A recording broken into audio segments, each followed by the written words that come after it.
March 24th, 1945, London, England. Winston Churchill stood at the window of 10 Downing Street looking out at the grey morning. Rain was falling on the city. The war in Europe was entering its final weeks. Germany was collapsing. Allied armies were crossing the Rhine River, the last major barrier protecting the German heartland. Victory was close. But inside Churchill's office, a different kind of battle was brewing, one that threatened to fracture the Anglo-American alliance at the moment of triumph. Field Marshal Bernard Montgomery sat across from Churchill, his face tight with barely controlled anger. Montgomery commanded all British and Canadian forces in northwest Europe. He was Britain's most famous general, hero of El Alamein, victor of Normandy, a meticulous planner who believed in overwhelming preparation before any attack. And he was absolutely furious with General George Patton. Montgomery had spent weeks planning Operation Plunder, the British crossing of the Rhine. The operation involved over 1 million troops, thousands of artillery pieces, elaborate airborne drops, and massive logistical support. It was scheduled for March 23rd and 24th. Churchill himself was planning to attend, witnessing what was supposed to be the crowning achievement of British military excellence in the war. The operation that would demonstrate British professionalism and secure Montgomery's place in history alongside Wellington and Nelson. Then Patton had ruined everything. On the night of March 22nd, hours before Montgomery's carefully planned operation was scheduled to begin, Patton sent elements of Third Army across the Rhine at Oppenheim using assault boats. No elaborate preparation, no massive artillery bombardment, no airborne drops. Just infantry paddling across the river in darkness. By dawn on March 23rd, American forces had secured a bridgehead on the eastern bank. Patton had beaten Montgomery across the Rhine by 1 full day. Montgomery learned of Patton's crossing at 11:20 in the morning on March 23rd, just hours before his own operation was set to begin. According to staff officers present, Montgomery's reaction was cold fury. He did not shout. He did not throw things. He simply went quiet in a way that terrified his subordinates. Then he began drafting messages, one to Eisenhower, one to Churchill, one to the British chiefs of staff, all making the same argument. Patton had violated the chain of command, had crossed without authorization, had disrupted carefully coordinated operations, had deliberately stolen glory from British forces. This insubordination could not stand. Patton must be relieved of command immediately. Churchill received Montgomery's message while preparing to fly to Germany to witness Operation Plunder.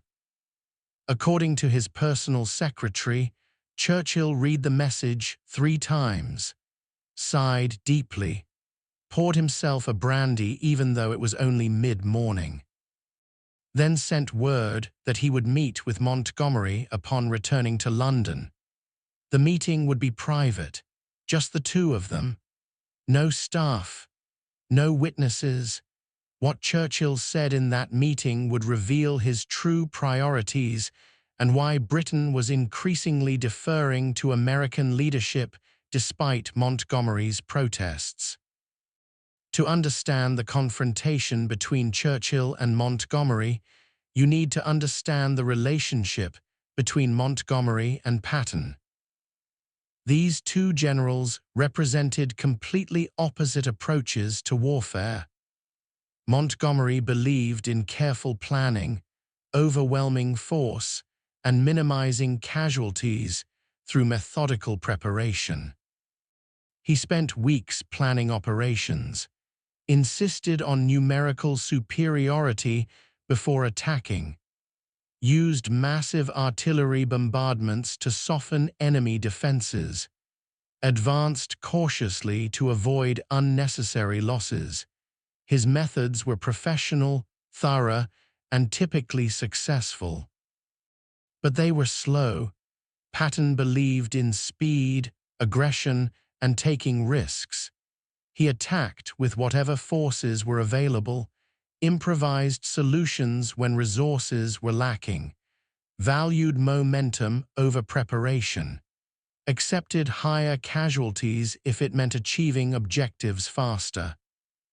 His methods were bold, sometimes reckless, often spectacularly successful, but they violated every principle Montgomery held sacred. The two generals despised each other. Montgomery considered Patton an undisciplined cowboy whose reckless methods wasted lives. Patton considered Montgomery an overcautious bureaucrat whose timid methods prolonged wars. Their rivalry had been building throughout the war. In Sicily, in July 1943, Patton raced Montgomery to Messina, the capital city at the northeastern tip of the island. Patton won by hours, entering the city while Montgomery's forces were still advancing methodically up the eastern coast. Montgomery was furious, but said nothing publicly. In France after D-Day, Patton's Third Army advanced faster and farther than any Allied force, covering hundreds of miles in weeks while Montgomery's forces moved carefully through Normandy. After the Battle of the Bulge in December 1944, Patton relieved the besieged town of Bastogne in 72 hours, while Montgomery spent weeks preparing his counteroffensive. Each Patton's success made Montgomery look slower by comparison. Each Montgomery victory achieved through careful preparation made Patton look reckless. The tension was constant. American commanders increasingly resented taking direction from Montgomery. British commanders increasingly resented what they saw as American disrespect for professional military methods. By March 1945, the rivalry had become toxic, and the Rhine crossing brought it to a breaking point. Montgomery had secured Eisenhower's agreement that Operation Plunder would be the main Allied effort to cross the Rhine. His 21st Army Group would cross at Wesel in the north with priority for resources, air support, and publicity. Patton's Third Army would cross later farther south at Mainz with less support. This was the agreed plan. This was what Montgomery expected everyone to follow. But Patton had different ideas. On March 21st, Patton's forces reached the Rhine near Oppenheim, a small town south of Mainz. Patton saw an opportunity. The river at that point was narrower than farther north. German defenses appeared light. His staff had been quietly collecting assault boats and bridging equipment for weeks in anticipation of a crossing. Patton realized he could cross immediately without elaborate preparation, and he realized he could do it before Montgomery's scheduled crossing on March 23rd. Patton did not ask permission from Eisenhower, did not coordinate with Montgomery, did not inform higher headquarters of his intentions. He simply ordered his forces to cross on the night of March 22nd. The operation was executed with minimal preparation. No artillery bombardment to avoid alerting German defenders. Just infantry in assault boats paddling across in darkness. The Germans were caught by surprise. Resistance was light. By morning on March 23rd, the bridgehead was secure. Casualties were fewer than 30 soldiers. Patton immediately called his superior, General Omar Bradley. Bradley commanded 12th Army Group, which included Patton's 3rd Army. According to Bradley's memoirs, Patton's message was characteristically blunt. "Brad, we are across. Crossed last night at Oppenheim. Minimal casualties. Bridgehead secure. Thought you should know before it hits the press." Bradley asked if Patton had informed Eisenhower. Patton replied that he wanted Bradley to make the announcement at a time calculated to maximum impact. Bradley understood immediately what Patton meant. Release the news just as Montgomery's operation was beginning. Steal the headlines. Make Patton the hero of the Rhine crossing instead of Montgomery.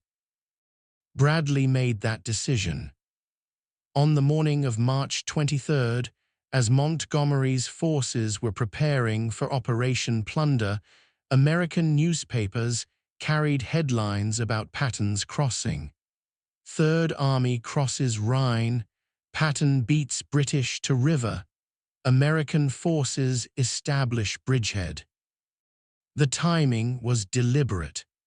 Bradley wanted the world to know that Americans had crossed first, that Patton had accomplished in one night what Montgomery needed weeks to plan, that American methods were faster and more effective than British professionalism.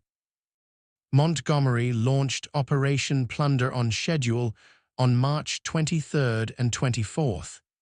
The operation was a complete success. British and Canadian forces crossed the Rhine with overwhelming force. Airborne divisions dropped behind German lines. Artillery bombardments devastated German defenses. Casualties were moderate considering the scale of the operation. By any military standard, Plunder was a triumph of planning and execution, but nobody cared. The headlines were all about Patton. Montgomery's carefully planned operation became a footnote to Patton's improvised crossing.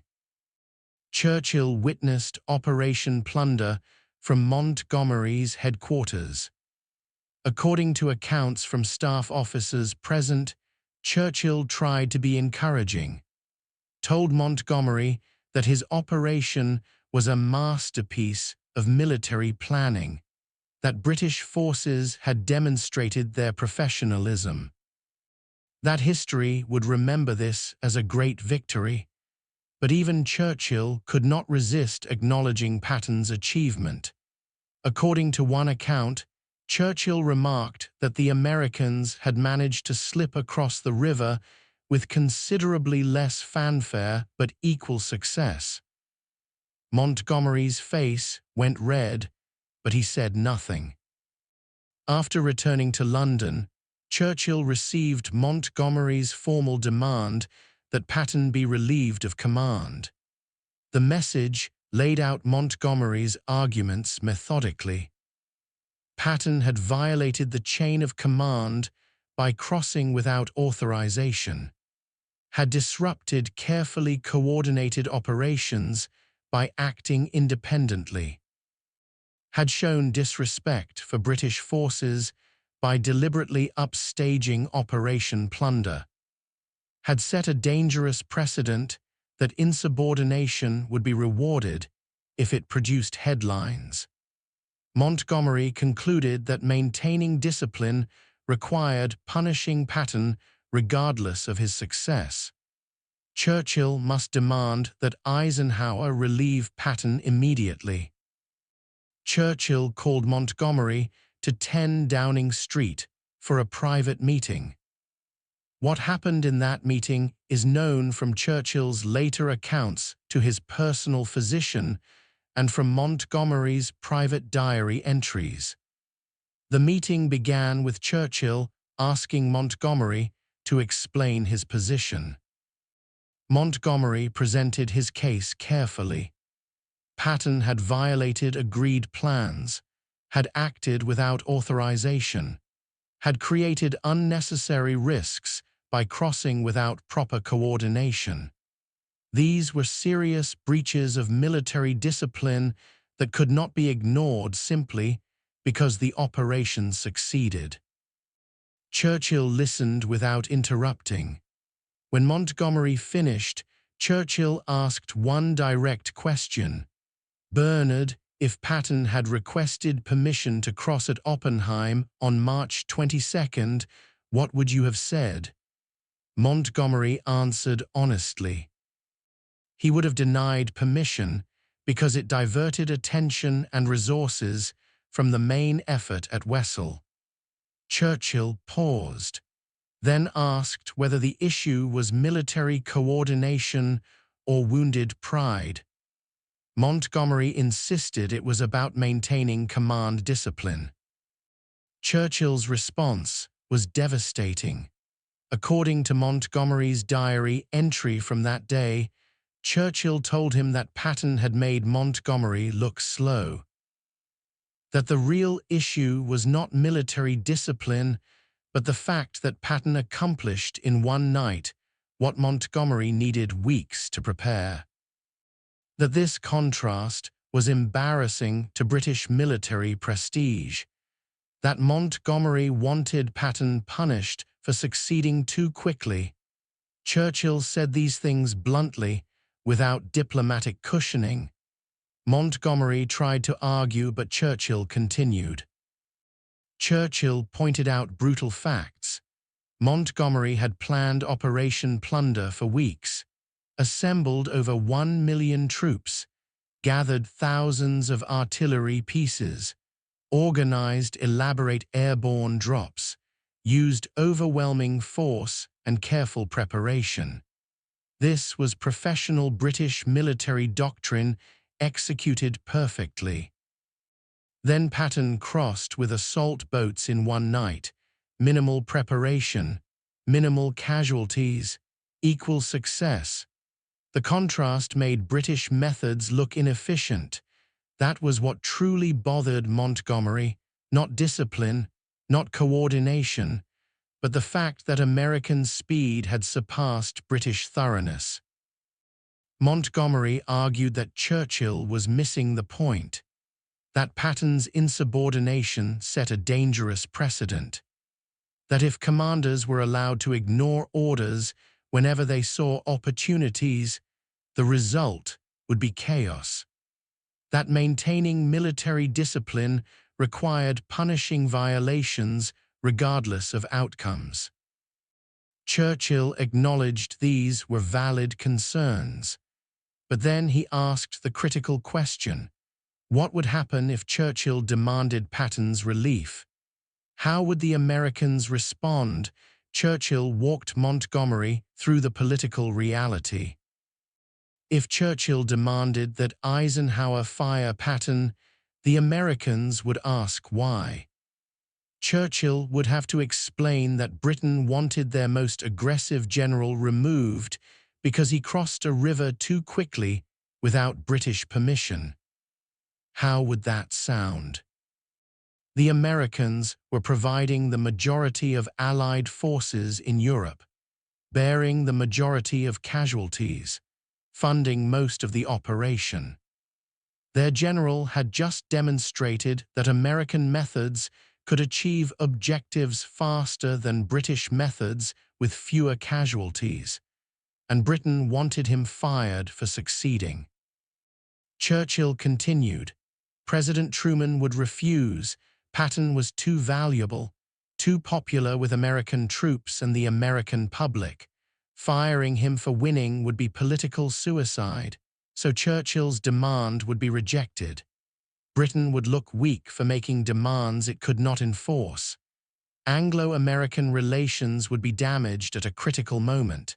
And for what? To soothe Montgomery's wounded pride, Churchill could not justify that cost. Would not make that demand. Montgomery protested that this was about more than pride. that military discipline mattered, that allowing Patton's behavior encouraged other commanders to ignore coordination. Churchill cut him off, told him bluntly that the war was nearly over. That what mattered now was finishing it quickly with minimum casualties. That Patton's methods, however undisciplined, accelerated victory. That Britain could not afford to waste time punishing effectiveness when effectiveness was winning the war. According to Churchill's physician, Lord Moran, who heard Churchill's account of the meeting later that day, Churchill told Montgomery something even more painful: that Britain was no longer in a position to dictate American command decisions, that the balance of power in the alliance had shifted, that American forces outnumbered British forces. American production sustained the war effort. American commanders were making most strategic decisions. Britain was the junior partner now.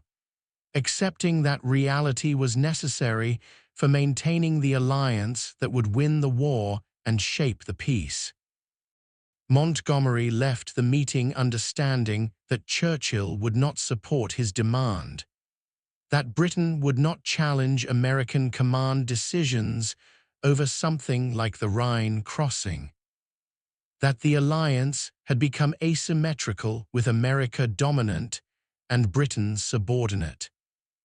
Montgomery was bitter, felt betrayed, believed Churchill had sacrificed military professionalism for political convenience, but he also understood he had no choice but to accept it. Churchill did not make any demand to Eisenhower regarding Patton. No official complaint was filed. No request for disciplinary action was submitted.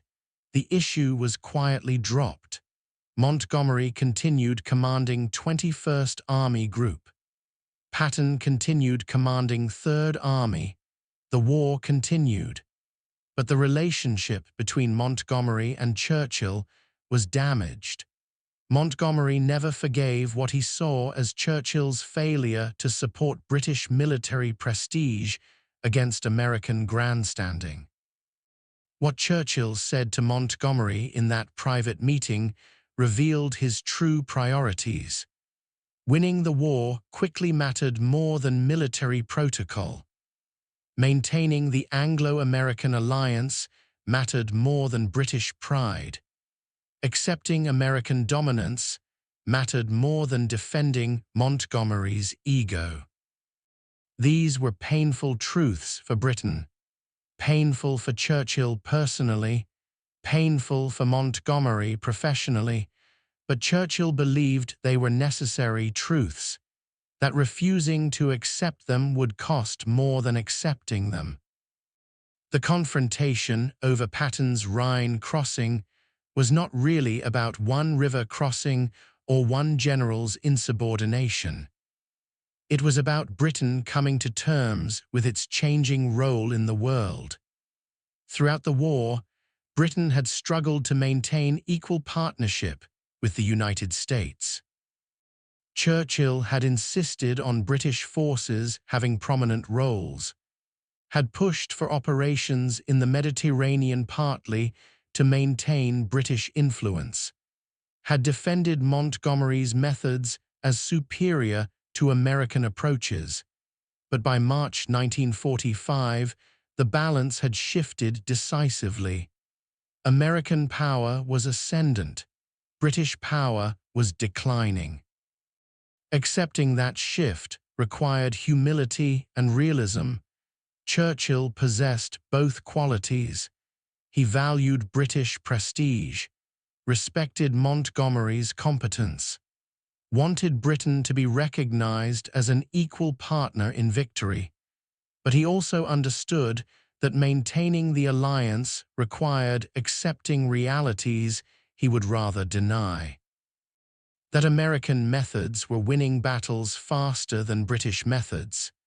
That generals like Patton, who embodied everything British military tradition found vulgar, were ending the war. That Britain's influence over Allied strategy was diminishing as American contributions grew. These realities were uncomfortable, but denying them would not change them. Montgomery never fully accepted these realities. He continued believing that his methods were superior, that Patton's success was luck rather than skill, that British military professionalism deserved more recognition and authority than it received. He spent the rest of his life arguing that Churchill should have supported his demand to fire Patton, that doing so would have strengthened military discipline and British prestige, that Churchill's refusal to act betrayed Britain's military tradition. Churchill saw it differently. He believed that supporting Montgomery's demand would have damaged the alliance unnecessarily, that firing Patton for succeeding would have been absurd, that accepting American dominance was the price of victory and necessary foundation for post-war cooperation, that managing the end of British imperial power required choosing battles carefully, and the Rhine crossing was not a battle worth fighting, not when the real enemy was Germany, not when victory was so close. What Churchill said when Montgomery tried to get Patton fired revealed the painful transition Britain was experiencing.